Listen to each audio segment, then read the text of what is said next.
ابو قتادہ رضی اللہ تعالیٰ عنہ نے کہا کہ ہم نبی کریم صلی اللہ علیہ وسلم کے ساتھ نماز میں تھے۔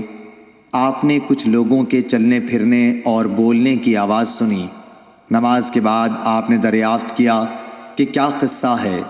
لوگوں نے کہا کہ ہم نماز کے لیے جلدی کر رہے تھے۔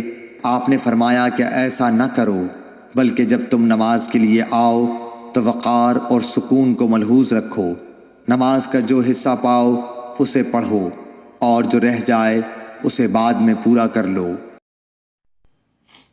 ابو ہریرہ رضی اللہ تعالیٰ عنہ سے روایت ہے، انہوں نے نبی کریم صلی اللہ علیہ وسلم سے، دوسری سند اور ظاہری نے ابو سلمہ سے، انہوں نے ابو ہریرہ رضی اللہ تعالیٰ عنہ سے، انہوں نے نبی کریم صلی اللہ علیہ وسلم سے، آپ نے فرمایا، تم لوگ تکبیر کی آواز سن لو تو نماز کے لیے معمولی چال سے چل پڑو، سکون اور وقار کو بہرحال لازم پکڑے رکھو اور دوڑ کے مت آؤ۔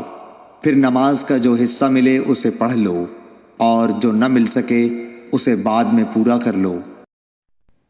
حشام دستوائی نے بیان کیا، کہا مجھے یحییٰ نے عبد الوہاب بن ابی قتادہ سے یہ حدیث لکھ کر بھیجی کہ وہ اپنے باپ سے بیان کرتے تھے کہ رسول اللہ صلی اللہ علیہ وسلم نے فرمایا کہ جب نماز کے لیے تکبیر کہی جائے تو اس وقت تک نہ کھڑے ہو جب تک مجھے نکلتے ہوئے نہ دیکھ لو۔